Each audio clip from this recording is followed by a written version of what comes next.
ನಿನ್ನೆ ದಾವಣಗೆರೆಯಲ್ಲಿ ಬಂಧನಾಗಿದ್ದ ಶಂಕಿತ ಉಗ್ರ ಸೊಹೇಲ್ನನ್ನ ತುಮಕೂರು ಪೊಲೀಸರು ತೀವ್ರ ವಿಚಾರಣೆ ಮಾಡ್ತಾ ಇದ್ದಾರೆ. ಈ ಹಿಂದೆ ಇಬ್ಬರು ಶಂಕಿತ ಉಗ್ರರ ಬಂಧನ ಆಗಿತ್ತು.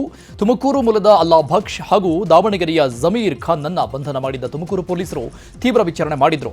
ಈಗ ಶಂಕಿತ ಉಗ್ರ ಸೊಹೇಲ್ನನ್ನ ಕೂಡ ವಿಚಾರಣೆ ಮಾಡಲಾಗ್ತಾ ಇದೆ. ವಿಚಾರಣೆ ವೇಳೆ ಪಾಕ್ ಉಗ್ರ ರಾಣಾ ಹುಸೇನ್ ಜೊತೆಗೆ ನೇರ ಸಂಪರ್ಕ ಹೊಂದಿರುವ ಬಗ್ಗೆ ಈಗ ಈತ ಬಾಯ್ಬಿಟ್ಟಿದ್ದಾನೆ. ವಿಧ್ವಂಸಕ ಕೃತ್ಯ ನಡೆಸೋಕೆ ಉಗ್ರನ ಬಳಿ AK-47 ಹಾಗೂ ಹಣ ಕೇಳಿದ್ದ ಎಂಬ ಮಾಹಿತಿ ಇದೆ. ಇನ್ನು ರಾಮ ಮಂದಿರ ಸ್ಫೋಟಕ್ಕೂ ಸೊಹೇಲ್ ಸ್ಕೆಚ್ ಹಾಕಿದ್ದ. ಈ ಬಗ್ಗೆ ಪಾಕ್ ಮೂಲದ ಉಗ್ರ ರಾಣಾ ಎಂಬಾತನಿಗೆ ಕರೆ ಮಾಡಿ ಹೇಳಿದ್ದ ಎನ್ನಲಾಗಿದೆ. ಸದ್ಯ ಈಗ ಸೊಹೇಲ್ ಹರಿಹರ ಪೊಲೀಸರ ವಶದಲ್ಲಿದ್ದಾನೆ. ಇನ್ನು ಈ ಬಗ್ಗೆ ದಾವಣಗೆರೆ SP ಶೇಖರ್ HD ಮಾಹಿತಿಯನ್ನು ಕೊಟ್ಟಿದ್ದಾರೆ. ಅನುಮಾನಾಸ್ಪದ ವ್ಯಕ್ತಿಯೊಬ್ಬನ ವಶಕ್ಕೆ ಪಡೆದು ವಿಚಾರ ಮಾಡಲಾಗಿ ಮೂಲತಃ ಉತ್ತರ ಪ್ರದೇಶದ ವಾಸಿಯಾಗಿದ್ದು ವಿಚಾರಣೆಗೊಳಪಡಿಸಿದಾಗ ಈತ ತನ್ನ ಮೊಬೈಲ್ನಲ್ಲಿ ವಾಟ್ಸಪ್ ಗ್ರೂಪು ಮತ್ತು ಸೋಷಿಯಲ್ ಮೀಡಿಯಾ ಮುಖಾಂತರ ಪಾಕಿಸ್ತಾನದ ಮೂಲದ ವ್ಯಕ್ತಿಗಳ ಜೊತೆ ಸಂಪರ್ಕದಲ್ಲಿರ್ತಕ್ಕಂಥ ಮಾಹಿತಿ ಬಂದಿದ್ದು ಅವರನ್ನು ನಾವು ಮುಂದಿನ ಕ್ರಮಕ್ಕಾಗಿ ಪ್ರಕರಣ ದಾಖಲಿಸಿಕೊಂಡು ಸದ್ಯಕ್ಕೆ ಅವರ ದಸ್ತಗಿರಿ ಮಾಡಿ ಮುಂದಿನ ಕಾನೂನು ಕ್ರಮ ಕೈಗೊಳ್ತಾ ಇದ್ದೆವು. ಇನ್ನು ಶಂಕಿತ ಉಗ್ರರ ಬಂಧನದ ಬಗ್ಗೆ ಗೃಹ ಸಚಿವ ಪ್ರಿಯಾಂಕ್ ಖರ್ಗೆ ಮಾತನಾಡಿದ್ದಾರೆ. ಪ್ರಾಥಮಿಕ ಮಾಹಿತಿ ಪ್ರಕಾರ UP ಮೂಲದ ವ್ಯಕ್ತಿಯ ಬಂಧನ ಆಗಿದೆ. ಕೆಲಸ ಹುಡುಕಿ ದಾವಣಗೆರೆಗೆ ಬಂದಿದ್ದ ಆತನ ಮೊಬೈಲ್ನಲ್ಲಿ ಕೆಲ ವಿಚಾರಗಳು ಪತ್ತೆಯಾಗಿದೆ. ಪಾಕ್ ಸಂಘಟನೆ ಜೊತೆ ಸಂಪರ್ಕ ಹೊಂದಿದ್ದ ಅಂತ ಪ್ರಾಥಮಿಕ ಮಾಹಿತಿ ಇದೆ. ತನಿಖೆ ಬಳಿಕ ಎಲ್ಲ ಗೊತ್ತಾಗಲಿದೆ ಅಂತ ಸಚಿವರು ತಿಳಿಸಿದ್ದಾರೆ. ಇನ್ವೆಸ್ಟಿಗೇಷನ್ ಪ್ರಕಾರ ಮತ್ತು ಮಾಹಿತಿ ಪ್ರಕಾರ UP ಮೂಲದ ವ್ಯಕ್ತಿ, ಉತ್ತರ ಪ್ರದೇಶ ಮೂಲದ ವ್ಯಕ್ತಿ ಇದೆ. ಯಾವುದೋ ಇಲ್ಲಿ ಕೆಲಸ ಹುಡ್ಕೊಂಡು ಬಂದಿರೋದು. ಅವರ ಏನು ಮೊಬೈಲ್ನಲ್ಲಿ ಕೆಲವು ವಿಚಾರಗಳನ್ನು ಪತ್ತೆ ಹಚ್ಚಿದೆ. So is been arrested. ಏನು ಸ್ವಲ್ಪ ಬೇರೆ ಪಾಕಿಸ್ತಾನಿಗಳ ಜೊತೆ ಟಚ್ನಲ್ಲಿದ್ದಾರೆ ಅಂತ ಚಾಟ್ ಮೂಲಕ ಗೊತ್ತಾಗಿದೆ ಅದು. ಬಟ್ ಇನ್ನೂ ಕೂಡ ಯಾವುದೇ ದೊಡ್ಡ ಮಟ್ಟದಲ್ಲಿ ಇಂಡಾಕ್ಟ್ರಿನೇಷನ್ ಆಗಿದೆ ಅಥವಾ ಬೇರೆ ಇದೆ, ಅದನ್ನು ತನಿಖೆ ಆದಮೇಲೆ ಗೊತ್ತಾಗುತ್ತೆ. ಮಂಗಳೂರಲ್ಲಿ ಹಿಂದೂ ಸಂಘಟನೆ ಕಾರ್ಯಕರ್ತ ಸುಹಾಸ್ ಶೆಟ್ಟಿ ಹತ್ಯೆ ಪ್ರಕರಣದ ತನಿಖೆಯನ್ನ NIA ಮತ್ತೆ ಆರಂಭಿಸಿದೆ. ಕೆಲ ಮಹತ್ವದ ಸುಳಿವು ದೊರೆತ ಹಿನ್ನೆಲೆ ತನಿಖೆಯನ್ನ ತೀವ್ರಗೊಳಿಸಲಾಗಿದೆ. ನಿನ್ನೆ ಬಜ್ಪೆ ಪೊಲೀಸ್ ಠಾಣೆಯಲ್ಲಿ 5 ವಿಚಾರಣೆ ನಡೆಸಿದ್ರು NIA ಅಧಿಕಾರಿಗಳು. ಪ್ರಕರಣದಲ್ಲಿ PFI ನಂಟು ಹಾಗೂ ಫಂಡಿಂಗ್ ಬಗ್ಗೆ NIA ಅಧಿಕಾರಿಗಳು ತನಿಖೆ ನಡೆಸಿದ್ದಾರೆ. DYSP ರಾಜೀವ್ ಸಿಂಗ್, ಇನ್ಸ್ಪೆಕ್ಟರ್ ಮಲ್ಲಿಕಾರ್ಜುನ್ ಸೇರಿದಂತೆ 5 ತಂಡದಿಂದ 5 ಆರೋಪಿಗಳನ್ನ ವಿಚಾರಣೆ ಮಾಡಲಾಗಿದೆ. ಹುಬ್ಬಳ್ಳಿ ತಾಲೂಕಿನ ಅಂಚಟಗಿರಿ ಗ್ರಾಮದಲ್ಲಿ ಹಣದ ವಿಚಾರಕ್ಕೆ 2 ಗುಂಪುಗಳ ನಡುವೆ ಹೊಡೆದಾಟ ಆಗಿದೆ. ದೀಪಕ್ ಪೂಜಾರಿ, ರೋಹಿತ್ ಪೂಜಾರಿ, ಮುತ್ತಣ್ಣ, ಹನುಮಂತ ಮತ್ತು ಯಲ್ಲಪ್ಪ ಅನ್ನೋರ ನಡುವೆ ಗಲಾಟೆಯಾಗಿ ಹೊಡೆದಾಡಿಕೊಂಡಿದ್ದಾರೆ. ಈ ಘಟನೆಯಲ್ಲಿ ಇಬ್ಬರಿಗೆ ಗಾಯ ಆಗಿದ್ದು ಹುಬ್ಬಳ್ಳಿಯ ಕಿಮ್ಸ್ ಆಸ್ಪತ್ರೆಗೆ ದಾಖಲಾಗಿದ್ದಾರೆ.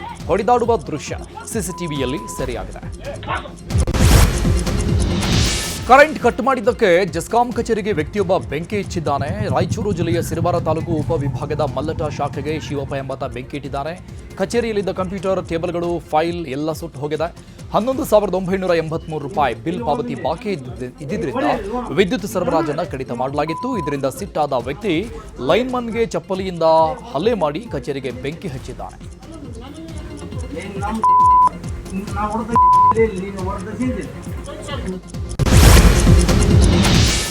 ಮುಂದೆ ಚಲಿಸಬೇಕಿದ್ದ RTO ಜೀಪ್ ಏಕಾಏಕಿ ಹಿಂದೆ ಬಂದು ಕಾರಿಗೆ ಡಿಕ್ಕಿ ಹೊಡೆದಿದೆ. ಕೋಲಾರ ಜಿಲ್ಲೆಯ ಬಂಗಾರಪೇಟೆ ಪಟ್ಟಣದ ಪಾಷಾ ಗ್ಯಾರೇಜ್ ಬಳಿ ಈ ಘಟನೆ ನಡೆದಿದೆ.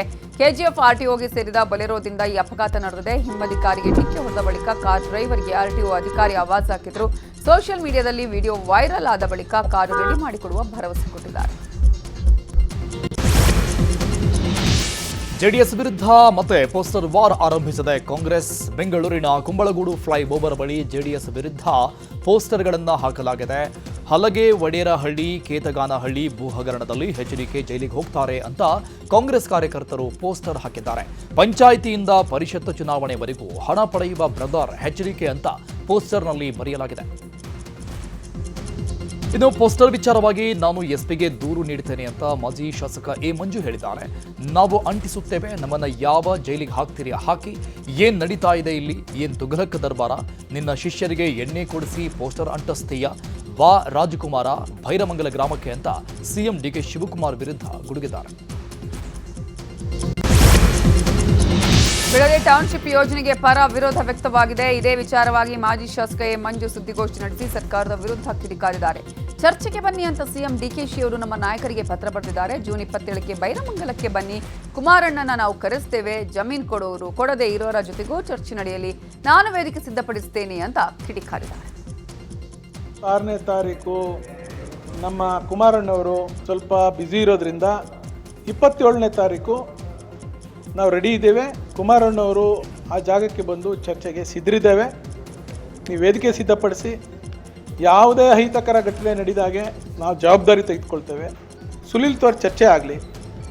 ಯಾರು ಜಮೀನು ಕೊಡ್ತೀವಿ ಅಂತಾರೆ ಅವ್ರು ಎಷ್ಟು ಸಂಖ್ಯೆಯಲ್ಲಿದ್ದಾರೆ, ಯಾರು ಜಮೀನು ಕೊಡೋದಿಲ್ಲ ನಾವು ಈ ಯೋಜನೆಗೆ ವಿರೋಧ ಇದ್ದೀವಿ ಅವ್ರು ಎಷ್ಟು ಸಂಖ್ಯೆಯಲ್ಲಿದ್ದಾರೆ ಅಂತ ನೀವೇ ಕಣ್ಣಾರೆ ವೀಕ್ಷಣೆ ಮಾಡಿ.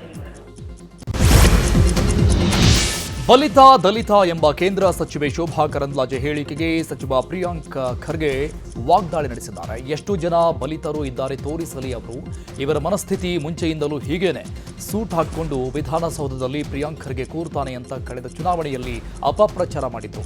ಯಾಕೆ ನಾನು ಸೂಟ್ ಹಾಕಬಾರ್ದಾ? RSS ಆದಾಯ ಕೇಳಿದ್ರೆ ಇವರಿಗೆ ಯಾಕೆ ಉರಿ? RSS ಬಗ್ಗೆ ಕೇಳಿದ್ರೆ ನಮ್ಮ ಕುಟುಂಬದ ಬಗ್ಗೆ ವೈಯಕ್ತಿಕವಾಗಿ ಮಾತಾಡ್ತಾರೆ. ಒಬ್ಬ ದಲಿತ RSS ಬಗ್ಗೆ ಕೇಳಬಾರದು ಅನ್ನೋದು ಇವರ ಉದ್ದೇಶ ಅಂತ ಕಿಡಿಕಾರಿದ್ದಾರೆ. ಎಷ್ಟು ಜನ ಬಲಿತರಿದ್ದಾರೆ ತೋರಿಸ್ಬಿಡಿ ನನಗೆ. ಇವ್ರದ್ದು ಮನಸ್ಥಿತಿ ನೋಡಿ. ಇವಾಗಿಂದಲ್ಲ, ಮುಂಚೆಯಿಂದನೂ ಕೂಡ. ನನ್ನ ಮೊದಲನೇ ನಂದು 2ನೇ ಎಲೆಕ್ಷನ್ನಲ್ಲಿ ಕ್ಯಾಂಪೇನ್ ಏನು ಮಾಡಿದ್ರು ಗೊತ್ತಾ BJP ಅವರು? ಚಿತ್ತಾಪುರ್ನಲ್ಲಿ ವಿಡಿಯೋ ತೋರಿಸ್ತೀನಿ. ಪ್ರಿಯಾಂಕರ್ಗೆ ಸೂಟ್ ಹಾಕ್ಕೊಂಡು ವಿಧಾನಸೌಧದಲ್ಲಿ ಕೂತ್ಕೊತಾನೆ ಅಂತ. ಯಾಕೆ ಹಾಕೊಂಬಾರ್ದ ನಾನು ಸೂಟು? ನಾನು ಗಾಡಿಗಳಲ್ಲಿ ಓಡಾಡಬಾರ್ದ? What is the problem? ಲೀಗಲಿನೇ ಮಾಡ್ತಾ ಇದ್ದೀನಲ್ಲ. ನನ್ನ ಆದಾಯ ಎಷ್ಟಿದೆ ಅಷ್ಟೇ ಮಾಡ್ತಾ ಇರೋದಲ್ಲ. RSS ಆದಾಯ ಕೇಳಿದ್ರೆ ಇವರಿಗೆ ಏನಕ್ಕೆ ಕುರಿ? ಇವರಿಗೆ ನನ್ನ ಪ್ರಶ್ನೆಗಳಿಗೆ ಉತ್ತರ ಇಲ್ಲ, ಅದಕ್ಕೆ ನನ್ನ ಬಗ್ಗೆ ವೈಯಕ್ತಿಕವಾಗಿ ಮಾತನಾಡ್ತಾರೆ, ನಮ್ಮ ಕುಟುಂಬದ ಬಗ್ಗೆ. ಡ್ರಗ್ಸ್ ಮಾಫಿಯಾ ಪ್ರಸ್ತಾಪಿಸಿ ಗೃಹ ಸಚಿವ ಪ್ರಿಯಾಂಕ್ ಖರ್ಗೆ ವಿರುದ್ಧ ವಿಪಕ್ಷ ನಾಯಕ ಆರ್ ಅಶೋಕ್ ಕಿಡಿಕಾರಿದ್ದಾರೆ. ಎಕ್ಸ್ನಲ್ಲಿ ಪೋಸ್ಟ್ ಮಾಡಿರುವ ಅಶೋಕ್, ಡ್ರಗ್ಸ್ ಪೆಡ್ಲರ್ಗಳು ಬೀದಿಗಳಲ್ಲಿ ರಾಜಾರೋಷವಾಗಿ ಓಡಾಡ್ತಿದ್ದಾರೆ, ನ್ಯೂಸ್ ಪೆಡ್ಲರ್ಗಳು ಸರ್ಕಾರ ನಡೆಸ್ತಿದ್ದಾರೆ, HM ಅಂದ್ರೆ ಹೋಮ್ ಮಿನಿಸ್ಟರು ಅಥವಾ ಹೆಡ್ಲೈನ್ ಮಿನಿಸ್ಟ್ರೋ ಅಂತ ಪ್ರಿಯಾಂಕ್ ಖರ್ಗೆಗೆ ಅಶೋಕ್ ಪ್ರಶ್ನಿಸುತ್ತಿದ್ದಾರೆ. ಮಾದಕ ವಸ್ತುಗಳ ಜಾಲವನ್ನ ಹೆಡೆಮುರಿ ಕಟ್ಟಬೇಕಾದ ವಿಶೇಷ ಕಾರ್ಯಪಡೆಗೆ ಖಾಯಂ ಮುಖ್ಯಸ್ಥರೇ ಇಲ್ಲ. ಸಚಿವ ಪ್ರಿಯಾಂಕ್ ಖರ್ಗೆ ಅವರೇ, ಕರ್ನಾಟಕಕ್ಕೆ ಇಂದು ನ್ಯೂಸ್ ಪೆಡ್ಲರ್ ಮಿನಿಸ್ಟರ್ ಬೇಡ, ಡ್ರಗ್ ಪೆಡ್ಲರ್ಸ್ ವಿರುದ್ಧ ನಿರ್ದಾಕ್ಷಿಣ್ಯವಾಗಿ ಹೋರಾಡುವಂತಹ ಹೋಮ್ ಮಿನಿಸ್ಟರ್ ಬೇಕು ಅಂತ ಹೇಳಿದ್ದಾರೆ. ಡ್ರಗ್ಸ್ ಹಾವಳಿ ಬಗ್ಗೆ ಎಕ್ಸ್ನಲ್ಲಿ ಪೋಸ್ಟ್ ಮಾಡಿರುವ ಆರ್ ಅಶೋಕ್ಗೆ ಗೃಹ ಸಚಿವ ಪ್ರಿಯಾಂಕ್ ಖರ್ಗೆ ಕೌಂಟರ್ ಕೊಟ್ಟಿದ್ದಾರೆ. ಅವ್ರು ಮೊದಲು ಅವರದ್ದು ನೋಡ್ಕೊಳ್ಳಿ, ದೆಹಲಿಯಿಂದ ಬಂದಿದ್ದಾರೆ, ಅವರ ವರಿಷ್ಠರು ಉಗಿದು ಕಳಿಸಿದ್ದಾರೆ. ನನ್ನ ಹೆಸರು ಪ್ರಸ್ತಾಪ ಮಾಡದಿದ್ರೆ ಅವರಿಗೆ ನಿದ್ದೆ ಬರಲ್ಲ. ಇವರ ಅವಧಿಯಲ್ಲಿ ಡ್ರಗ್ಸ್ ಹಾವಳಿ ಇರಲಿಲ್ವಾ? ಕ್ರೈಮ್ ನಡೆದೇ ಇಲ್ವಾ? ನಮಗೆ ಅಪರಾಧ ತಡೆಯುವ ಸಾಮರ್ಥ್ಯ ಇದೆ, ನಿರ್ವಹಣೆ ಮಾಡುವ ಶಕ್ತಿಯೂ ಇದೆ ಅಂತ ಹೇಳಿದ್ದಾರೆ. ಅವ್ರು ನೋಡ್ಕೊಳಕ್ಕೆ ಹೇಳಿ ಅಪ್ಪ. ನಿನ್ನೆ ತಾನೇ ಡೆಲ್ಲಿಯಿಂದ ಉಗಿದು ಕಳಿಸಿದ್ದಾರೆ, ಅದಕ್ಕೆ ಬಂದು ಇದು ಹೇಳ್ತಾ ಇದ್ದಾರೆ. ನೋಡಿ ಇವರೇ, ನಾನು ನಿನ್ನೆನೇ ಹೇಳಿದ್ದೀನಲ್ಲ, ನನ್ನ ಹೆಸರು ಅವರಿಗೆ ಪ್ರಸ್ತಾಪ ಮಾಡಿಲ್ಲ ಅಂದರೆ ಅಲ್ಲೇ ಅವ್ರಿಗೆ ಪ್ರಮೋಷನ್ನೇ ಇಲ್ಲ. ಅಶೋಕ್ ಅವ್ರು ಇರ್ಬೋದು, ಸೂರ್ಯ ಅವ್ರು ಇರ್ಬೋದು. ಇಷ್ಟು ದಿನ ಅಶೋಕ್ ಅವರು PDOಗಳಿಗೆ ಹಿಡ್ದಿದ್ರು, ಈಗ PC ಗಳಿಗೆ ಹಿಡ್ದಿದ್ದಾರೆ. ಮಾಡ್ತೀವಿ ಅಪ್ಪ, ಇವ್ರ ಹತ್ರ ಕಲಿಯೋದೇನಿದೆ? ಇವರು ಹೋಮ್ ಮಿನಿಸ್ಟರ್ ಇದ್ರಲ್ಲ, ಇವರು ಹೋಮ್ ಮಿನಿಸ್ಟರ್ ಇದ್ದಾಗ ರಾಮರಾಜ್ಯ ಆಯ್ತಾ? ಏನೇ ನಡೆದ್ರೂ ಕೂಡ ಅದು ಹೇಗೆ ನಡೆದಿದೆ ಅದು ಹೇಳೋ ಸಾಮರ್ಥ್ಯನೂ ಇದೆ, ಮತ್ತು ಅದನ್ನು ತಡೆಯೋ ಸಾಮರ್ಥ್ಯನೂ ಇದೆ. ಇವ್ರ ಹತ್ರ ಕಲಿಯೋದು ಏನೂ ಇಲ್ಲ ನಮಗೆ. ಗೃಹಲಕ್ಷ್ಮಿ ಹಣ ಚುನಾವಣೆಗೆ ಬಳಕೆಯಾಗಿರುವ ಸಾಧ್ಯತೆ ಇದೆ ಅಂತ ಕೊಪ್ಪಳದಲ್ಲಿ MLC ಹೇಮಲತಾ ನಾಯಕ್ ಆರೋಪ ಮಾಡಿದ್ದಾರೆ. ಈ ಹಿಂದೆ 5,000 ಕೋಟಿಯ ಲೆಕ್ಕ ನೀಡಿಲ್ಲ. ಸಿದ್ದರಾಮಯ್ಯ ಬಜೆಟ್ ನಂತರ ಸುರೇಶ್ ಕುಮಾರ್ ಕೇಳಿದ ಪ್ರಶ್ನೆಗೂ ಉತ್ತರಿಸಿಲ್ಲ. ಈಗ CAG ವರದಿಯಲ್ಲಿ ಗೃಹಲಕ್ಷ್ಮಿ ಯೋಜನೆಯಲ್ಲಿ ತಪ್ಪುಗಳನ್ನು ಹೊರಹಾಕಿದ್ದಾರೆ. ಗ್ಯಾರಂಟಿ ಯೋಜನೆಯ ಅನುಷ್ಠಾನದ ಪ್ರಾಧಿಕಾರದ ಅಧ್ಯಕ್ಷ ರೇವಣ್ಣ ಸಮರ್ಥಿಸಿಕೊಳ್ಳುವ ಸಬೂಬು ಹೇಳ್ತಾ ಇದ್ದಾರೆ. ಗ್ಯಾರಂಟಿ ಯೋಜನೆಯ ಬಗ್ಗೆ ಉನ್ನತ ತನಿಖೆ ಆಗಬೇಕು ಅಂತ ಆಗ್ರಹಿಸಿದ್ದಾರೆ. ಈ ಯೋಜನೆ ಇದರಲ್ಲಿ ನಿಜವಾಗ್ಲೂ ಸರ್ಕಾರದ ಒಂದು ನಡೆ ಮಾತ್ರ ನಿಗೂಢವಾಗಿದೆ. ಅವ್ರು ಹೇಳ್ತಕ್ಕಂಥದ್ದನ್ನು ನೋಡಿದ್ರೆ ಕಳೆದ ವರ್ಷ 5,000 ಕೋಟಿ ಎಲ್ಲೋಗಿದೆ ಅಂತಕ್ಕಂಥದ್ದು ನಾಪತ್ತೆಯಾಗಿದೆ. ನಮ್ಮ ನಾಯಕರು ಕೂಡ ಕೇಳಿದರು, ಅದಕ್ಕೆ ಲೆಕ್ಕ ಕೊಟ್ಟು ಹೋಗಲಿ ಅಂತ ಕೂಡ ನಾವು CM ಅವ್ರ ಹತ್ರ ನಾವು ಕೇಳಿದ್ದೀವಿ ಕೂಡ. ಅದು ಎಲ್ಲಿಂದೋ ಮರ್ಚಿಕೆ ಆಯಿತು. ಅದಲ್ಲದೆ ಇದು ಒಂದು ಹೊಸದಾಗಿರ್ತಕ್ಕಂಥ ಒಂದು ಯೋಜನೆ. ಹಗರಣ ಆಗಿದೆ. ಇದು ಎಲ್ಲಿ ಹೋಗ್ತಾ ಇದೆ, ಏನು ಮಾಡ್ತಾ ಇದ್ದಾರೆ ಅಂತಕ್ಕಂಥದ್ದು ನಿಗೂಢ ನಡೆಯಾಗಿದೆ. ನಿರ್ವಹಣೆ ಮಾಡ್ತಕ್ಕಂಥ ಸಮಿತಿಯವರಿಗೆ ಆ ಸರ್ಕಾರದ ಹಣ, ತೆರಿಗೆ ಹಣ ಕೊಡ್ತಾ ಇದ್ದಾರೆ. ಅದರ ಜೊತೆಗೆ ಇದನ್ನು ಲೆಕ್ಕ ಕೂಡ ಕೊಡ್ತಾ ಇಲ್ಲ. ಇದರ ನಡೆಯುವುದು ನಮ್ಗೆ ನಿಗೂಢ. ತುಮಕೂರು ಗ್ರಾಮಾಂತರ ಬಿಜೆಪಿ ಶಾಸಕ ಸುರೇಶ್ ಗೌಡ ಮೇಲೆ ಅಡ್ಡ ಮತದಾನದ ಆರೋಪ ಹಿನ್ನೆಲೆ ಸುಳ್ಳು ಸುದ್ದಿ ಹರಡಿದವರ ವಿರುದ್ಧ ತುಮಕೂರು ತಾಲೂಕು ಬಿಜೆಪಿ ಘಟಕದಿಂದ ಪ್ರತಿಭಟನೆ ನಡೆದಿದೆ. ತಾಲೂಕು ಬಿಜೆಪಿ ಅಧ್ಯಕ್ಷ ರಾಜಶೇಖರ್ ನೇತೃತ್ವದಲ್ಲಿ ತುಮಕೂರಿನ ಎಸ್ಪಿ ಕಚೇರಿ ಎದುರು ಪ್ರತಿಭಟನೆ ನಡೆಸಿದ್ದಾರೆ. ಅಡ್ಡ ಮತದಾನದಲ್ಲಿ ಶಾಸಕ ಸುರೇಶ್ ಗೌಡ ಮೇಲೆ ಅನುಮಾನ ಮೂಡುವ ಹಾಗೆ ಮಾಡಲಾಗ್ತಿದೆ ಅಂತ ಆಕ್ರೋಶ ವ್ಯಕ್ತಪಡಿಸಿ ಕಿಡಿಗೇಡಿಗಳ ವಿರುದ್ಧ ಕ್ರಮಕ್ಕೆ ಒತ್ತಾಯಿಸಿದ್ದಾರೆ. ನಟ ದರ್ಶನ್ ಆ್ಯಂಡ್ ಗ್ಯಾಂಗ್ನಿಂದ ಚಿತ್ರದುರ್ಗದ ರೇಣುಕಾಸ್ವಾಮಿ ಕೊಲೆ ಕೇಸ್ನ ವಿಚಾರಣೆ 57ನೇ ಸಿಸಿಎಚ್ ಕೋರ್ಟ್ನಲ್ಲಿ ನಡೀತಾ ಇದೆ. ರೇಣುಕಾಸ್ವಾಮಿ ತಾಯಿ ರತ್ನಪ್ರಭಾ ಪಾಟಿ ಸವಾಲಿಗೆ ಅವಕಾಶ ಕೋರಿ ಪ್ರಾಸಿಕ್ಯೂಷನ್ ಸಲ್ಲಿಸಿದ ರಿಟ್ ಅರ್ಜಿಯನ್ನ ಇವತ್ತು ಹೈಕೋರ್ಟ್ ವಿಚಾರಣೆ ನಡೆಸಿದೆ. ವಾದ ಮಂಡನೆಗೆ ದರ್ಶನ್ ಪರ ಹಿರಿಯ ವಕೀಲ ಹಶ್ಮತ್ ಪಾಷಾ ಸಮಯ ಕೋರಿದ ಹಿನ್ನೆಲೆಯಲ್ಲಿ ವಿಚಾರಣೆಯನ್ನ ಜುಲೈ 2ಕ್ಕೆ ಮುಂದೂಡಲಾಗಿದೆ. ಬೆಂಗಳೂರಲ್ಲಿ ರೌಡಿಗಳಿಗೆ ಸಿಸಿಬಿ ಪೊಲೀಸರು ಶಾಕ್ ಕೊಟ್ಟಿದ್ದಾರೆ. ಗೃಹ ಸಚಿವ ಪ್ರಿಯಾಂಕ್ ಖರ್ಗೆ ಸೂಚನೆ ಮೇರೆಗೆ ರೌಡಿಗಳ ಮೇಲೆ ದಾಳಿ ಮಾಡಿದ್ದ ಸಿಸಿಬಿ ಪೊಲೀಸರು ತಪಾಸಣೆ ಮಾಡಿದ್ದಾರೆ. ರೌಡಿಗಳಾದ ಇಟ್ಮಡು ಸಾಗರ್, ಹುಸ್ಕೂರ್ ಶಿವ, ವಿವೇಕನಗರ ದಿನೇಶ್, ಶೇಷಾದ್ರಿಪುರ ರಂಜಿತ್ ಸೇರಿದಂತೆ 30ಕ್ಕೂ ಹೆಚ್ಚು ರೌಡಿ ಶೀಟರ್ಗಳ ವಾಹನಗಳನ್ನು ತಪಾಸಣೆ ಮಾಡಲಾಗಿದೆ. ಬೇನಾಮಿ ಹೆಸರಲ್ಲಿ ಅಕ್ರಮ ಆಸ್ತಿ ಗಳಿಕೆ ಆರೋಪ ಸಂಬಂಧಪಟ್ಟಂತೆ ಬೆಳಗಾವಿ ಅಬಕಾರಿ ಹೆಚ್ಚುವರಿ ಆಯುಕ್ತ ವೈ ಮಂಜುನಾಥ್ಗೆ ಇಡಿ ಅಧಿಕಾರಿಗಳು ಶಾಕ್ ಕೊಟ್ಟಿದ್ದಾರೆ. ವೈ ಮಂಜುನಾಥ್ಗೆ ಸೇರಿದ 6 ಸ್ಥಳಗಳ ಮೇಲೆ ಇಡಿ ಅಧಿಕಾರಿಗಳು ದಾಳಿ ನಡೆಸಿ ಪರಿಶೀಲನೆ ಮಾಡ್ತಾ ಇದ್ದಾರೆ. ಬೆಳಗಾವಿ, ವಿಜಯನಗರ, ಮೈಸೂರು, ದಾವಣಗೆರೆ, ಬಳ್ಳಾರಿ, ಬೆಂಗಳೂರಲ್ಲಿ ದಾಳಿಯಾಗಿದೆ.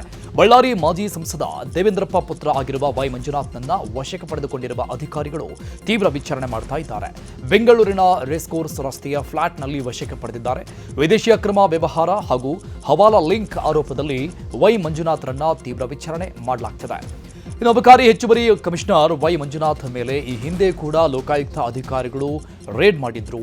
ಆದಾಯಕ್ಕೂ ಮೀರಿ ಅಧಿಕ ಆಸ್ತಿ ಗಳಿಕೆ ಆರೋಪದ ಮೇಲೆ 2012ರಲ್ಲಿ ಕೂಡ ದಾಳಿಯಾಗಿತ್ತು. ಮೈಸೂರು ಅಬಕಾರಿ ಡಿಸಿ ಆಗಿದ್ದಾಗ ಲೋಕಾಯುಕ್ತ ರೇಡ್ ಮಾಡಿತ್ತು. ಈ ಬಗ್ಗೆ ಲೋಕಾಯುಕ್ತದಲ್ಲಿ ಸ್ವತ್ತುಗಳ ದುರ್ಬಳಕೆ ಕೇಸ್ ದಾಖಲಾಗಿತ್ತು.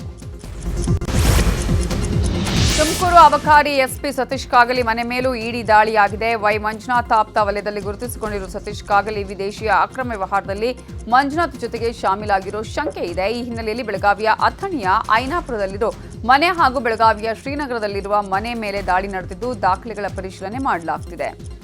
ಮಂಜುನಾಥ್ ಅವರ ಮತ್ತೊಬ್ಬ ಆಪ್ತ ಅಧಿಕಾರಿ ಮನೆ ಮೇಲೂ ಇಡಿ ದಾಳಿಯಾಗಿದೆ. ಚಿಕ್ಕೋಡಿ ಅಬಕಾರಿ ಡಿವೈಎಸ್ಪಿ ವಿಶ್ವನಾಥ್ ಗಾಣಿಗರ ಅವರ ಮನೆ ಮೇಲೆ ದಾಳಿಯಾಗಿದ್ದು ಅಧಿಕಾರಿಗಳು ತಲಾಶ್ ನಡೆಸುತ್ತಿದ್ದಾರೆ. ಬೆಳಗಾವಿ ನಗರದ ಬಸವ ಕಾಲೋನಿಯಲ್ಲಿರುವ ಮನೆ ಮೇಲೆ ದಾಳಿಯಾಗಿದೆ. ಮಂಜುನಾಥ್ ಅವರ ಆಪ್ತರ ಜೊತೆಗೆ ಶಾಮೀಲಾಗಿರುವ ಆರೋಪ ಇದೆ. ಇನ್ನು ಮೈಸೂರಿನ ದಟ್ಟಗಡಿ ನಿವಾಸದ ಮೇಲೂ ಕೂಡ ಇಡಿ ಅಧಿಕಾರಿಗಳು ದಾಳಿ ನಡೆಸಿದ್ದಾರೆ. ವೈ ಮಂಜುನಾಥ್ ಆಪ್ತೆ ಯಮುನಾ ಎಂಬ ಮಹಿಳೆಯನ್ನ ಇಡಿ ಅಧಿಕಾರಿಗಳು ವಶಕ್ಕೆ ಪಡೆದಿದ್ದು ಕಾರ್ನಲ್ಲಿ ಕರೆದುಕೊಂಡು ಹೋಗಿದ್ದಾರೆ. ವೈ ಮಂಜುನಾಥ್ ಭ್ರಷ್ಟ ಅಧಿಕಾರಿ ಅಂತ ಕರ್ನಾಟಕ ರಾಜ್ಯ ಲಿಕ್ಕರ್ ಮರ್ಚೆಂಟ್ಸ್ ಕೋಆಪರೇಟಿವ್ ಸೊಸೈಟಿ ಅಧ್ಯಕ್ಷ ಚಂದ್ರಶೇಖರ್ ಆರೋಪ ಮಾಡಿದ್ದಾರೆ. ಮೈಸೂರಿನ ಬಾಬಲಿ ಚೆಕ್ಪೋಸ್ಟ್ ಬಳಿನೇ ಬಾರ್ ತೆರೆದಿದ್ದಾರೆ. ಆ ಒಂದು ಬಾರ್ ಮೈಸೂರಿನ 100 ಬಾರ್ಗಳಿಗೆ ಸಮ.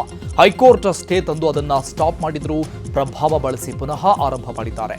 ಅಬಕಾರಿ ಡಿಸಿ ಆಗಿದ್ದಾಗಲೇ ಅಕ್ರಮ ಮಿತಿ ಮೀರಿತ್ತು. ಈಗ ಅದು ಮತ್ತಷ್ಟು ಹೆಚ್ಚಳ ಆಗಿದೆ. ಅವರ ಭ್ರಷ್ಟಾಚಾರಕ್ಕೆ ಈಗ ಇಡಿ ರೇಡ್ ಆಗಿದೆ ಅಂತ ಚಂದ್ರಶೇಖರ್ ಹೇಳಿದ್ದಾರೆ. ಒಂದು ಲೈಸೆನ್ಸ್ ರಿನ್ಯೂವಲ್ ಆಗಬೇಕಾಗಿತ್ತು. ಆ ರಿನ್ಯೂವಲ್ ಮಾಡಿಸೋದಕ್ಕಿಂತ ಅವ್ರ ಹತ್ರ ಹೋಗಿದ್ದಾಗ ಅವರು ನನಗೆ ಅವಾಗ 20 ಲಕ್ಷ ಲಂಚದ ಹಣ ಕೇಳಿದರು. ಆಗ ನಾನು ಲೋಕಾಯುಕ್ತಕ್ಕೆ ಕಂಪ್ಲೇಂಟ್ ಕೊಟ್ಟಿದ್ದೆ. ಆ ಕಂಪ್ಲೇಂಟ್ ಮೇಲೆ ಅವರು ಬಂದು ರೇಡ್ ಮಾಡಿದಾಗ ಮಂಜುನಾಥ್ ಅವರು ಮತ್ತು ಒಂದು 6-7 ಜನ ಇನ್ಸ್ಪೆಕ್ಟ್ರು, ಒಬ್ಬರು ಡೆಪ್ಟಿ, 2 ಗಾರ್ಡ್ಗಳೆಲ್ಲ ಆಗ ಅರೆಸ್ಟ್ ಆಗಿದ್ರು ಸರ್. ಅರೆಸ್ಟ್ ಆಗಿ ಹೆಚ್ಚು ಕಡಿಮೆ ಅವರು ಒಂದು 11 ದಿನ ಜೈಲಲ್ಲಿದ್ದರು. ಯಾಕೆಂದರೆ ಆವಾಗಲೇ ಅವರು ಬೆಳಗಾವಿ ಅಬಕಾರಿ ಹೆಚ್ಚುವರಿ ಆಯುಕ್ತ ವೈ ಮಂಜುನಾಥ್ ಮನೆ ಮೇಲೆ ಇಡಿ ದಾಳಿಯ ವಿಚಾರವಾಗಿ ಸಚಿವ ಸತೀಶ್ ಜಾರಕಿಹೊಳಿ ಪ್ರತಿಕ್ರಿಯಿಸಿದ್ದಾರೆ. ದಾಳಿ ಯಾಕಾಗಿದೆ ಗೊತ್ತಿಲ್ಲ, ನಾಳೆವರೆಗೆ ಕಾದು ನೋಡೋಣ. ಜಾರಕಿಹೊಳಿ ಸಂಬಂಧಿಕರೆಂದು ಟಾರ್ಗೆಟ್ ಮಾಡಿದ್ರ? ಇದರಲ್ಲಿ ರಾಜಕೀಯ ಟಾರ್ಗೆಟ್ ಆಗಿದೆ ಏನು? ಇದರಲ್ಲಿ ರಾಜಕೀಯ ಇದೆಯಾ ಇಲ್ವಾ ಅನ್ನೋದನ್ನ ಕಾದು ನೋಡಬೇಕು ಅಂತ ಹೇಳಿದ್ದಾರೆ. ಇನ್ನು ಇದೇ ವಿಚಾರವಾಗಿ ಗೃಹ ಸಚಿವ ಪ್ರಿಯಾಂಕ್ ಖರ್ಗೆ ಮಾತಾಡಿ ಇವು ರಾಜಕೀಯ ಪ್ರೇರಿತ ದಾಳಿಗಳು ಅಂತ ಹೇಳಿದ್ದಾರೆ. ಮಾಜಿ ಅಬಕಾರಿ ಸಚಿವ ಆರ್.ವಿ. ತಿಮ್ಮಾಪುರ ಕೂಡ ಪ್ರತಿಕ್ರಿಯಿಸಿದ್ದಾರೆ. ಏನಾದರೂ ರೂಟೀನಾಗಿ ಆಗಿರ್ಬೋದು, ಅದರಲ್ಲಿ ಏನು ಗೊತ್ತಿಲ್ಲ. ಅದು ಇನ್ನೂ ಇನ್ವೆಸ್ಟಿಗೇಷನ್ ಆಗಬೇಕು. ಎದಕ್ಕೆ ಮಾಡಿದ್ದಾರೆ ಏನು ನಮಗೂ ಗೊತ್ತಿಲ್ಲ. ನಾವು ಹೊರಗೆ ಬಂದ್ಮೇಲೆ ಗೊತ್ತಾಗುತ್ತೆ ಎದಕ್ಕೆ ಮಾಡಿದ್ದಾರೆ ಅಂತ. ಮಾಹಿತಿ ಬರೋರಿಗೆ ಏನು ಹೇಳಲಿಕ್ಕೆ ಆಗೋಲ್ಲ ಹಿಂಗೆ ಅಂತ ಸ್ಪಷ್ಟವಾಗಿ ವೇಟ್ ಮಾಡೋಲ್ಲ. ನಾಳೆವರೆಗೆ ಗೊತ್ತಾಗುತ್ತೆ ಏನು ರೀಸನ್. ನಮಗೆ ಅದಕ್ಕೆ ಹೇಳಲಿಕ್ಕೆ ಚಲೋ ಆಗ್ತದೆ. ನಿಮ್ಮ ಬಾಮೈದ ಬೇರೆ ಸರ್ ಅವರು ಇರ್ಬೋದು, ಅದು ನೋಡೋಣ. ಮಾಹಿತಿ ಬರದೆ ಏನು ಹೇಳಕ್ಕಾಗಲ್ಲ. ಯಾವ ರೀಸನ್ಗೆ ಅವರು ರೇಡ್ ಮಾಡಿದ್ದಾರೆ, ಅವ್ರು ಏನು ಕೇಳಿದ್ದಾರೆ ದಾಖಲೆ ಏನು ಅವ್ರು ಕೊಡೋದಾಯ್ತು. ಮತ್ತೆ ನಾಳೆ ಮಟ್ಟ ವೇಟ್ ಮಾಡೋಣ, ಏನಂತ ಅರ್ಜೆಂಟ್ ಏನಿಲ್ಲ. ಈಗ ಹೆಂಗೆ ಹೇಳತ್ತಿಲ್ಲ, ನಾಳೆ ಬೇಕಾದ್ರೆ ರಾಜಕೀಯ ಐತೋ ಇಲ್ಲ ಅನ್ನೋದು ನಾಳೆ ಗೊತ್ತಾಗ್ತದೆ, ಇವತ್ತು ಗೊತ್ತಾಗಲ್ಲ. ಈಗ ದಯವಿಟ್ಟು ನನ್ನನ್ನು ನಂಬಕ್ಕೆ ಹೋಗಬೇಡಿ, ಸ್ಟ್ಯಾಟಿಸ್ಟಿಕ್ಸ್ ತೆಗೀರಿ. ಎಷ್ಟು ಇಡಿ ರೇಡ್ಗಳಲ್ಲಿ ಕನ್ವಿಕ್ಷನ್ ಆಗಿದೆ ಇಡೀ ಇಂಡಿಯಾನಲ್ಲಿ ಕಳೆದ 12 ವರ್ಷದಲ್ಲಿ? ಸಾವಿರಾರು ರೇಡ್ಗಳಾಗಿದೆ. Conviction rate is less than 2%, less than 1.5%. ಏನು ತೋರಿಸುತ್ತೆ ಇದು? ಹವಾಲ ಇಡಿ ಇವೆಲ್ಲ ನನಗೆ ಗೊತ್ತಿಲ್ಲಪ್ಪ. ಅಷ್ಟು ಆ ಹವಾಲ ಮಾಡುವಂಥ ಶಕ್ತಿ ನನ್ನ ಹತ್ತಿಲಿಲ್ಲ, ನನಗೆ ಗೊತ್ತಿಲ್ಲ. ಭಾಳ ಮಂದಿ ಎಲ್ಲ ಟಿಫಿನ್ಗಳು ಅಟೆಂಡರ್ಗಳು ಮಾಡಿರ್ತಾರೆ. ಮೊನ್ನೆ ತಾನೇ ಒಬ್ಬರು ಮಾಡಿದ್ರು. ನೀವೆಲ್ಲರೂ 3 ದಿವಸ ಆಯ್ತಿದ್ರು. ಬೆಂಗಳೂರಲ್ಲಿರುವ ಕುಮಾರ ಪಾರ್ಕ್ನ ಸಿಎಂ ಅಧಿಕೃತ ಕಚೇರಿ ಕೃಷ್ಣಾದಲ್ಲಿ ಸಿಎಂ ಡಿಕೆ ಶಿವಕುಮಾರ್ ಪೂಜೆ ಸಲ್ಲಿಸಿದ್ದಾರೆ. ಗೃಹ ಕಚೇರಿಗೆ ಮೊದಲ ಬಾರಿಗೆ ಭೇಟಿ ಕೊಟ್ಟಿರುವ ಡಿಕೆ ಶಿವಕುಮಾರ್ ಅಜ್ಜಯ್ಯನ ಫೋಟೋ ಇಟ್ಟು ವಿಶೇಷ ಪೂಜೆ ಸಲ್ಲಿಸಿದ್ರು. ರಾಜ್ಯ ಸುಭಿಕ್ಷವಾಗಿರಲಿ, ಉತ್ತರೋತ್ತರ ಅಭಿವೃದ್ಧಿ ಕಾಣಲಿ ಅಂತ ಪ್ರಾರ್ಥನೆಯನ್ನ ಸಲ್ಲಿಸಿದ್ದಾರೆ ಸಿಎಂ ಡಿಕೆಶಿ.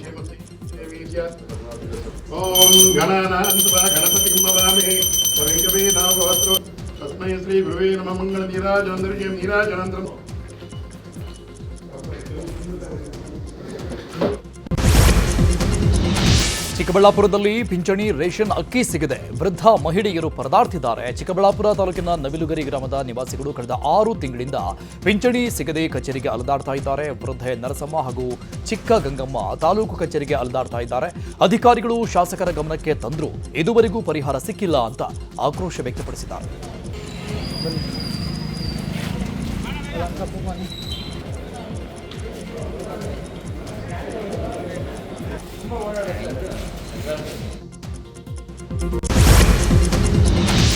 ನಾಳೆ ತುಂಗಭದ್ರಾ ಜಲಾಶಯ ಕ್ರಸ್ಟ್ ಗೇಟ್ ಉದ್ಘಾಟನೆಯಾಗಲಿದೆ. ಈಗಾಗಲೇ ಕಾರ್ಯಕ್ರಮಕ್ಕೆ ಸಕಲ ಸಿದ್ಧತೆಗಳನ್ನು ಮಾಡಿಕೊಳ್ಳಲಾಗಿದೆ. ಭದ್ರತೆಗೆ 1500 ಪೊಲೀಸರು, 3 ಜನ ಎಸ್ಪಿ, 6 ಜನ ಎಎಸ್ಪಿ, 10 ಜನ ಡಿವೈಎಸ್ಪಿ, 100 ಇನ್ಸ್ಪೆಕ್ಟರ್ಗಳನ್ನು ನಿಯೋಜಿಸಲಾಗಿದೆ. ಉದ್ಘಾಟನಾ ಕಾರ್ಯಕ್ರಮಕ್ಕೆ CM DK Shivakumar, Andhra CM Chandrababu Naidu, Telangana CM Revanth Reddy ಬರಲಿದ್ದಾರೆ. ಹೀಗಾಗಿ ರಸ್ತೆ ಸಂಚಾರದಲ್ಲೂ ಕೊಪ್ಪಳ ಪೊಲೀಸರು ಬದಲಾವಣೆ ಮಾಡಿದ್ದಾರೆ. ವಾಹನ ದಟ್ಟಣೆ ಕಡಿಮೆ ಮಾಡಲು ಪರ್ಯಾಯ ರಸ್ತೆ ಬಳಸಲು ಸೂಚನೆ ನೀಡಲಾಗಿದೆ. ಎತ್ತುಗಳ ಕೊರತೆ, ಟ್ರ್ಯಾಕ್ಟರ್ಗೆ ಡೀಸೆಲ್ ದರ ಹೆಚ್ಚಳ. ಈ ಹಿನ್ನೆಲೆಯಲ್ಲಿ ರೈತ ದಂಪತಿ ಸೈಕಲ್ ಎಡೆಕುಂಟೆ ಮೊರೆ ಹೋಗಿದ್ದಾರೆ. ದಾವಣಗೆರೆ ಜಿಲ್ಲೆಯ ಹರಿಹರ ತಾಲೂಕಿನ ಎರೆ ಹೊಸಹಳ್ಳಿ ಗ್ರಾಮದ ರೈತ ಸಂಜೀವಪ್ಪ ರೆಡ್ಡಿ ಸೈಕಲ್ ಎಡೆಕುಂಟೆ ಮೂಲಕ ಮೆಕ್ಕೆಜೋಳದ ಹೊಲದಲ್ಲಿ ಕಳೆ ತೆಗಿತಾ ಇದ್ದಾರೆ. ಎತ್ತುಗಳು ಸಿಗುವುದು ಕಷ್ಟ ಹಾಗೂ ಟ್ರ್ಯಾಕ್ಟರ್ ಬಾಡಿಗೆ ದುಬಾರಿ ಅಂತ ತಮ್ಮ ಅಳಲು ತೋಡಿಕೊಂಡಿದ್ದಾರೆ. ಸರಗಳತನ ಮಾಡ್ತಾ ಇದ್ದ 3 ಖದೀಮರನ್ನ ಬೆಂಗಳೂರಿನ ಮಲ್ಲೇಶ್ವರಂ ಪೊಲೀಸರು ಅರೆಸ್ಟ್ ಮಾಡಿದ್ದಾರೆ. ಜೂನ್ 8ರಂದು ದ್ವಿಚಕ್ರದಲ್ಲಿ ಬಂದಿದ್ದ ಕಿಡಿಗೇಡಿಗಳು ಪಿಜಿ ಯುವತಿಯರ ಸರ ಕಳವು ಮಾಡಿ ಎಸ್ಕೇಪ್ ಆಗಿದ್ರು. ಈ ಬಗ್ಗೆ ಪ್ರಕರಣ ದಾಖಲಿಸಿಕೊಂಡಂತಹ ಪೊಲೀಸರು ತನಿಖೆಯನ್ನು ಶುರು ಮಾಡಿ 3 ಕಳ್ಳರನ್ನ ಬಂಧಿಸಿ ಜೈಲಿಗಟ್ಟಿದ್ದಾರೆ. ಬಂಧಿತರಿಂದ 22 ಗ್ರಾಂ ಚಿನ್ನದ ಸರ ಹಾಗೂ 2 ಬೈಕ್ ಅನ್ನು ವಶಕ್ಕೆ ಪಡೆದಿದ್ದಾರೆ. ಬೆಂಗಳೂರಲ್ಲಿ ನಿವೃತ್ತ ಅಧಿಕಾರಿ ಬಳಿ ಸುಲಿಗೆ ಮಾಡಿದ ಆರೋಪಿಯೂ ಕೂಡ ಖಾಕಿ ಕೆಡ್ಡಾಗೆ ಬಿದ್ದಿದ್ದಾನೆ. ಜೂನ್ 14ರಂದು ಬೆಳಗ್ಗೆ ವಾಕಿಂಗ್ ಮಾಡುತ್ತಿದ್ದಾಗ ಬಂದ ಕಿಡಿಗೇಡಿ ಚಿನ್ನದ ಸರ, ಉಂಗುರ, ಮೊಬೈಲ್ ಕಿತ್ಕೊಂಡು ಎಸ್ಕೇಪ್ ಆಗಿದ್ದ. ಯಶವಂತಪುರ ಪೊಲೀಸರು ಆರೋಪಿಯನ್ನ ಬಂಧಿಸಿದ್ದಾರೆ. ವಿಷಪೂರಿತ ಹಾವು ಕಡಿದು ಬಾಲಕ ಸಾವನ್ನಪ್ಪಿದ್ದಾರೆ. ಉತ್ತರ ಕನ್ನಡ ಜಿಲ್ಲೆಯ ಶಿರಸಿ ತಾಲೂಕಿನ ಬನವಾಸಿ ವ್ಯಾಪ್ತಿಯ ಸಹಸ್ರಹಳ್ಳಿಯಲ್ಲಿ ಈ ಘಟನೆ ನಡೆದಿದೆ. 6ನೇ ತರಗತಿ ವ್ಯಾಸಂಗ ಮಾಡ್ತಾ ಇದ್ದ ಮಿಥುನ್ ಪುಟ್ಟಪ್ಪ ನಾಯ್ಕ್ ಮೃತ ಬಾಲಕ. ಇನ್ನು ಮಿಥುನ್ ಜೊತೆ ಸಹೋದರಿ ದೀಕ್ಷಾಗೂ ಹಾವು ಕಡಿದಿದ್ದು ಆಸ್ಪತ್ರೆಯಲ್ಲಿ ಚಿಕಿತ್ಸೆ ಪಡಿತಾ ಇದ್ದಾರೆ. ಮಿಥುನ್ ಹಾಗೂ ದೀಕ್ಷಾ ಇಬ್ಬರು ಊಟ ಮಾಡಿ ಮಲಗಿದ್ದಾಗ ಹಾವು ಕಚ್ಚಿದೆ. ಉತ್ತರ ಕನ್ನಡ ಜಿಲ್ಲೆಯಲ್ಲಿ 2 ದಿನಗಳಿಂದ ಮಳೆಯ ಆರ್ಭಟ ಜೋರಾಗಿದೆ. ಗಾಳಿ ಸಹಿತ ಮಳೆ ಹಿನ್ನೆಲೆ ಕರಾವಳಿಯಲ್ಲಿ ಸಮುದ್ರದ ಅಲೆಗಳ ಆರ್ಭಟ ಜೋರಾಗಿದೆ. ಕಡಲ ತೀರಕ್ಕೆ ರಕ್ಕಸದಂತಹ ಕಡಲ ಅಲೆಗಳು ಅಪ್ಪಳಿಸ್ತಾ ಇದ್ದು ಸಾಂಪ್ರದಾಯಿಕ ಮೀನುಗಾರಿಕೆಗೆ ಜಿಲ್ಲಾಡಳಿತ ಸಂಪೂರ್ಣವಾಗಿ ನಿಷೇಧ ಹೇರಿದೆ.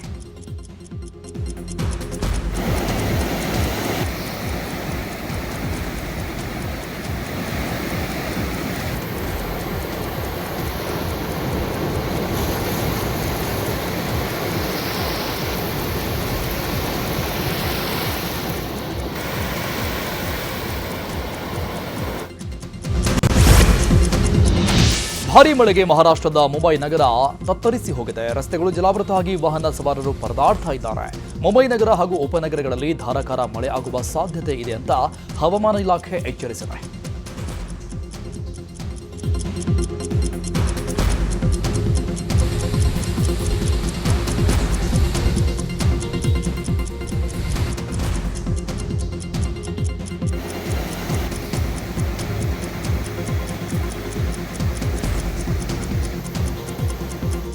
ಮಹಾರಾಷ್ಟ್ರದ ಮುಂಬೈನಲ್ಲಿ ಭಾರೀ ಮಳೆ ಹಿನ್ನೆಲೆಯಲ್ಲಿ ದಾದರ್ ನಿಲ್ದಾಣದಲ್ಲಿ ರೈಲ್ವೆ ಹಳಿಗಳು ಜಲಾವೃತ ಆಗಿದೆ. ಮುಂಬೈನಲ್ಲಿ ಕಳೆದ 24 ಗಂಟೆಗಳಲ್ಲಿ 300 ಮಿಲಿಮೀಟರ್ಗೂ ಹೆಚ್ಚು ಮಳೆಯಾಗಿದೆ.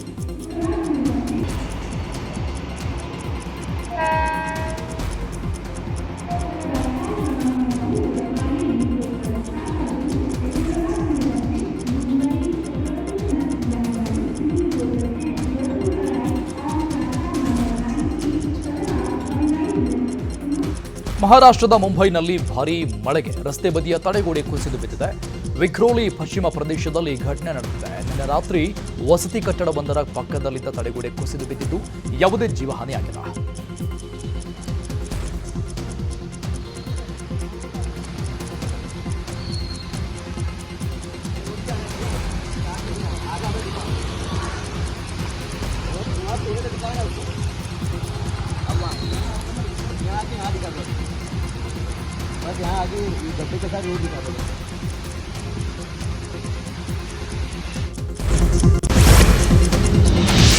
ಕನ್ನಡ ಧ್ವಜಕ್ಕೆ ನಮ್ಮ ಮೆಟ್ರೋ ಅಪಮಾನ ಮಾಡಿದೆ. ಕರೆಂಟ್ ಕಲೆಕ್ಟರ್ ಶೂ ಕ್ಯಾಪ್ ತರಲು ಕನ್ನಡ ಧ್ವಜ ಬಳಕೆ ಮಾಡಿದ್ದಾರೆ ಅಂತ ಮೆಟ್ರೋ ಅಧಿಕಾರಿಗಳು. ತಡರಾತ್ರಿ ಬೆಂಗಳೂರಿನ ಕಬ್ಬನ್ ಪಾರ್ಕ್ ಬಳಿ ಘಟನೆ ನಡೆದಿದೆ. ಕರೆಂಟ್ ಕಲೆಕ್ಟರ್ ಶೂ ಕ್ಯಾಪ್ಗೆ ಕನ್ನಡ ಬಾವುಟ ಬಳಕೆ ಮಾಡಿರುವುದಕ್ಕೆ ನಮ್ಮ ಮೆಟ್ರೋ ಅಧಿಕಾರಿಗಳ ವಿರುದ್ಧ ಕನ್ನಡಿಗರು ತೀವ್ರ ಆಕ್ರೋಶವನ್ನು ಹೊರಹಾಕಿದ್ದಾರೆ. ಆರೋಗ್ಯ ಮತ್ತು ದೈಹಿಕ ಫಿಟ್ನೆಸ್ ಬಗ್ಗೆ ಜಾಗೃತಿ ಮೂಡಿಸಲು ಮೈಸೂರಲ್ಲಿ ಇದೇ ಜೂನ್ 28ರಂದು ನ್ಯೂಸ್ 18 ವತಿಯಿಂದ ನಮ್ಮ ರನ್ ಮ್ಯಾರಥಾನ್ ಆಯೋಜನೆ ಮಾಡಲಾಗಿದೆ. ಮಕ್ಕಳಿಗಾಗಿ 1 ಕಿಲೋಮೀಟರ್ ಹಾಗೂ 2 ಕಿಲೋಮೀಟರ್ ನಿಗದಿಪಡಿಸಲಾಗಿದೆ. 3, 5, 10 ಕಿಲೋಮೀಟರ್ ಓಟಕ್ಕೆ ಯಾವುದೇ ಸಮಯ ಮಿತಿ ಇಲ್ಲ. 5 ಮತ್ತು 10 ಕಿಲೋಮೀಟರ್ ಓಟಕ್ಕೆ ನಿಗದಿತ ಟೈಮ್ ಫಿಕ್ಸ್ ಮಾಡಲಾಗಿದೆ. ವಿಜೇತರಾದ ಸ್ಪರ್ಧೆಗೆ 1 ಲಕ್ಷ ಬಹುಮಾನ ನೀಡಲಾಗುತ್ತೆ. ಸ್ಕ್ರೀನ್ ಮೇಲೆ ಕಾಣ್ತಾ ಇರುವ QR ಕೋಡ್ ಸ್ಕ್ಯಾನ್ ಮಾಡಿ ಆಸಕ್ತರು ನೋಂದಣಿ ಮಾಡಿಸಿಕೊಳ್ಳಿ. ಆರೋಗ್ಯ ಮತ್ತು ದೈಹಿಕ ಫಿಟ್ನೆಸ್ ಬಗ್ಗೆ ಜಾಗೃತಿ ಮೂಡಿಸಲು ಮೈಸೂರಲ್ಲಿ ಇದೇ ಜೂನ್ 28ನೇ ತಾರೀಕು ನ್ಯೂಸ್ 18 ವತಿಯಿಂದ ನಮ್ಮ ರನ್ ಮ್ಯಾರಥಾನ್ ಆಯೋಜನೆ ಮಾಡಲಾಗಿದೆ. ಇನ್ನು ಮಕ್ಕಳಿಗಾಗಿ 1 ಕಿಲೋಮೀಟರ್ ಹಾಗೂ 2 ಕಿಲೋಮೀಟರ್ ನಿಗದಿ ಮಾಡಲಾಗಿದೆ. 3, 5, 10 ಕಿಲೋಮೀಟರ್ ಓಟಕ್ಕೆ ಯಾವುದೇ ಸಮಯ ಮಿತಿ ಇಲ್ಲ. ಇನ್ನು 5 ಮತ್ತು 10 ಕಿಲೋಮೀಟರ್ ಓಟಕ್ಕೆ ಮಾತ್ರ ನಿಗದಿತ ಟೈಮ್ ಅನ್ನು ಫಿಕ್ಸ್ ಮಾಡಲಾಗಿದೆ. ವಿಜೇತರಾದಂತಹ ಸ್ಪರ್ಧೆಗೆ 1 ಲಕ್ಷ ಬಹುಮಾನವನ್ನು ಕೊಡಲಾಗುತ್ತೆ. ಸ್ಕ್ರೀನ್ ಮೇಲೆ ಕಾಣ್ತಾ ಇರುವಂತಹ QR ಕೋಡ್ ಸ್ಕ್ಯಾನ್ ಮಾಡಿ ಆಸಕ್ತರು ರಿಜಿಸ್ಟ್ರೇಷನ್ ಮಾಡಿಸಿಕೊಳ್ಳಿ.